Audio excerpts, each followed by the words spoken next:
He is Greg Hands. He's Minister for International Trade and joins us. Good morning to you, Greg. Good morning, Julia. Thank you very much indeed for joining us. Well, very big day, G7 summit. It's the very first time that Joe Biden has actually left the United States in official business since becoming president in January. Instead of all the blimps and the big rows that we had over Donald Trump's visit, it's all rather more calm and seemly and more political this time round. Boris Johnson is going to be meeting with the president face to face today. What's on the agenda? Well, there's a massive thing on the agenda, the launch of a new Atlantic Charter. 80 years ago, Julia, Winston Churchill and Franklin Delano Roosevelt launched the Atlantic Charter for how the world would pull out of World War II and recover from that awful crisis. This today is going to be how do we work together to pull out of the pandemic and out of the crisis in the world. There'll be key agreements on cooperation between the US and the UK on climate change, fighting the current pandemic, working together on future pandemics, ensuring the global rules-based trading system, and more, working back together economically. So it's a big thing for US-UK cooperation, as well as across the G7. And there's a lot to take on in terms of international affairs relating to China and Russia in particular as well. Well, yes, very like-minded on both issues. Also, a key part of the new Atlantic Charter will be working together on cyber security, other aspects of security and defence. So those will be big parts of it. And we're looking forward to really good, constructive discussions between Boris Johnson and Joe Biden.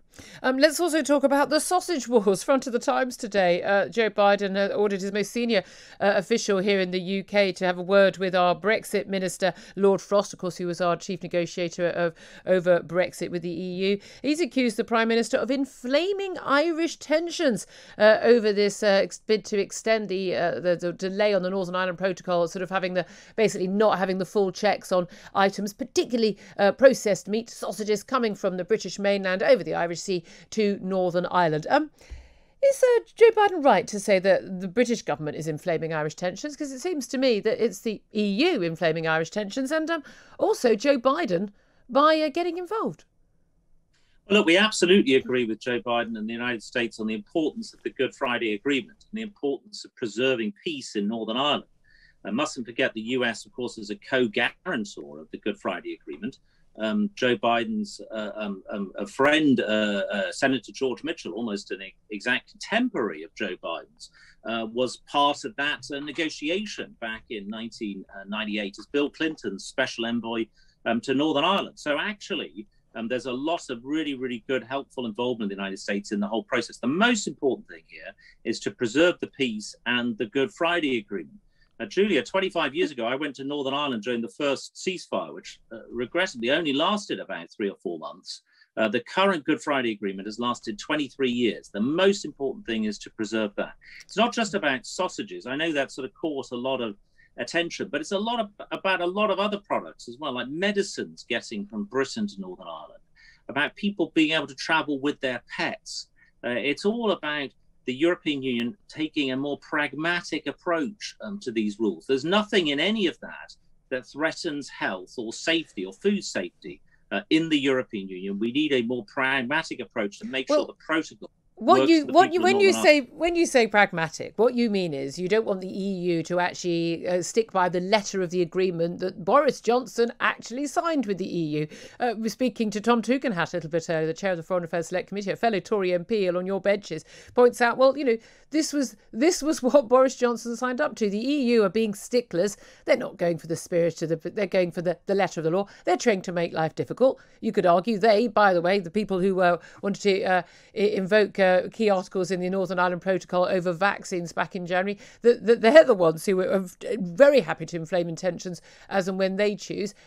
But I mean, didn't we walk into this with our eyes wide open? The EU want to punish us. They want to make life difficult, and they're able to do that because of the deal that Boris Johnson signed. Well, it shouldn't be anything about punishment. What it is and should be about, Julie, is about preserving the peace and the Good Friday Agreement. But that's not what it's about. But the EU wouldn't be doing what they're doing right now if it was about that. Well, look, we're talking with the EU. We didn't get a breakthrough yesterday. The talks haven't broken down. We've sent some really sensible, pragmatic proposals. It's not just a question about the rules, important though they are. It's a question of how you interpret them and the degree. That is, Lahn, for example, as a port, is not the same as Rotterdam. The EU sort of one size fits all for these kind of things. We need a more pragmatic and flexible approach, because at the moment, consumers and businesses in Northern Ireland need to be given confidence, need to be given assurances that they can continue to access the products that they're used to accessing from Great Britain, like medicines, for example. Yeah. But it's there's no sensible reason to keep British medicines out of Northern Ireland. No, of course not. There's supposed to be a recognition of mutually, of similar standards as opposed to going along the exact same regulations. But I mean, it's a bit rich for the EU to say they're worried about processed meat coming from Britain into Northern Ireland, which is supposed to have, because without having the border with the Republic of Ireland, have control from the the EU side. When it was under the EU rules that we had the horse meat lasagna scandal. I mean, it's a bit rich of the EU to say they're worried about the quality of our meat and the safety of our meat, isn't it?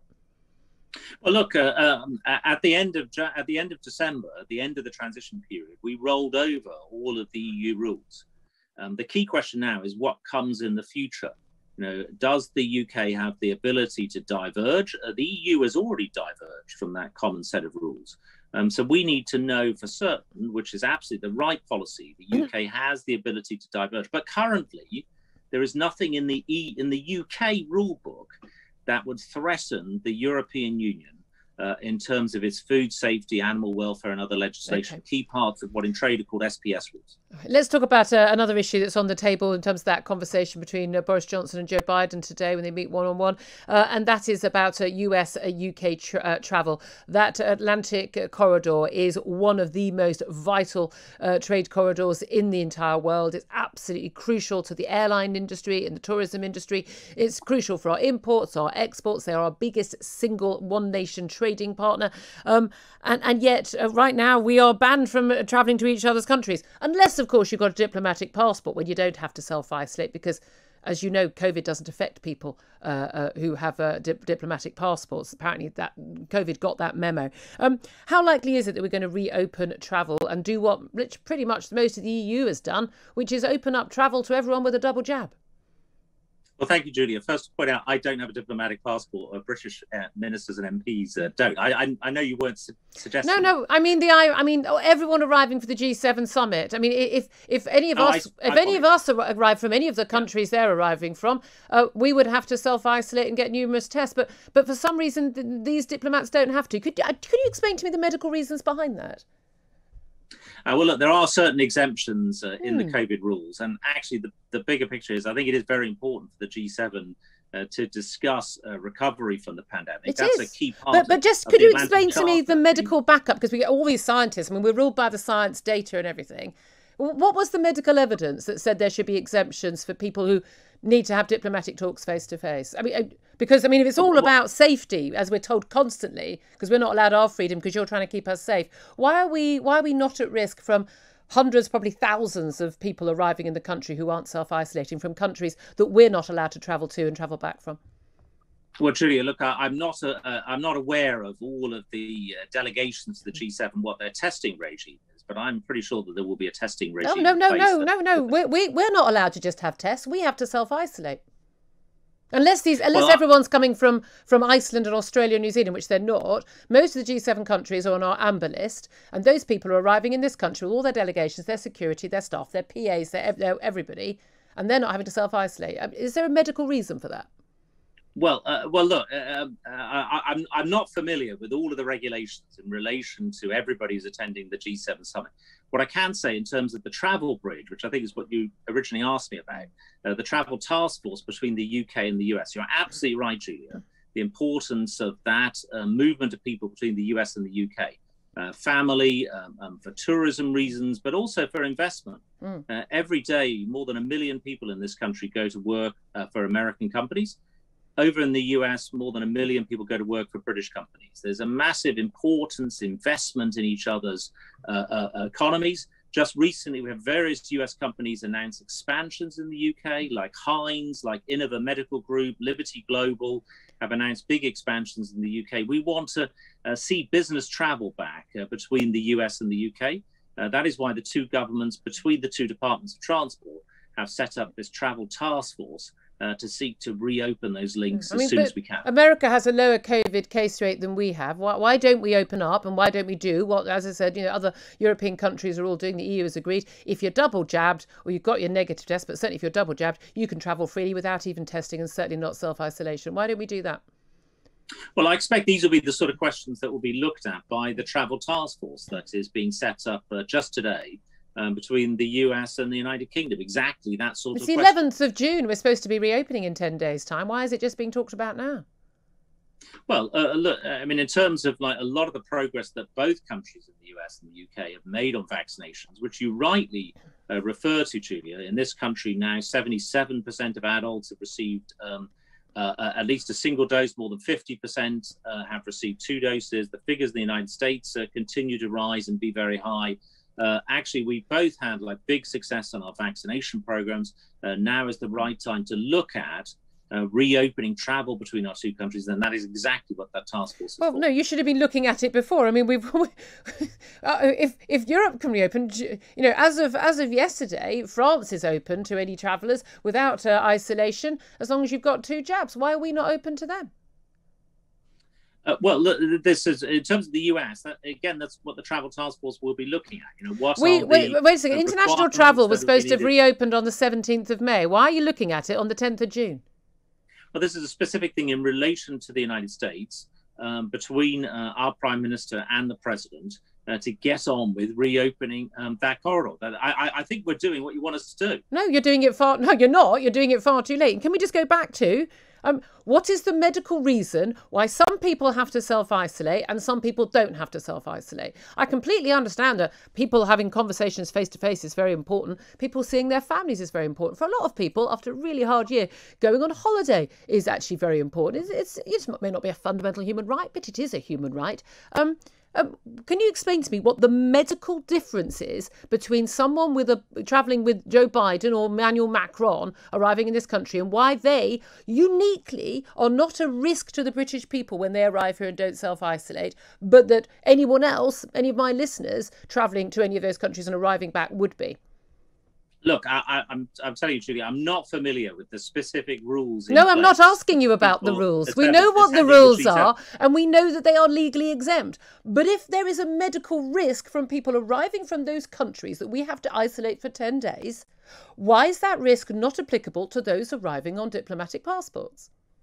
Okay, well, I don't know whether the rules apply to diplomatic passports. The rules don't apply to anyone arriving for this summit.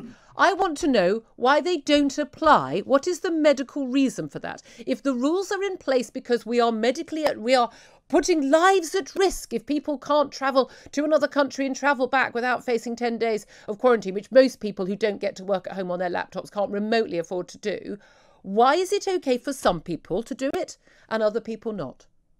Well, the G7 is going to be a really important forum, Julia, for discussing. It's very important. There are lots of things that people do that are very important.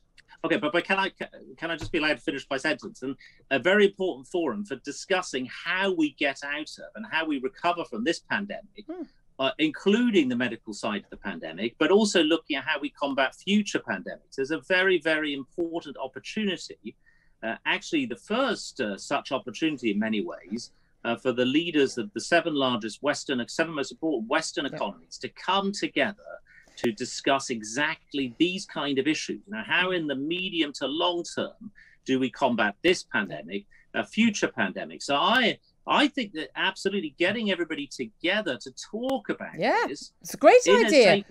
But I just find it I think it's a great idea. I just don't understand why these people aren't a risk to us when any of my listeners who did exactly the same journey would be considered to be a health risk. That's the bit I don't get, because I'm no medical expert, but I don't think COVID got that memo. But there we are. I know you need to go. Greg Hands, Minister for International Trade, I really appreciate you joining us. Thank you very much indeed.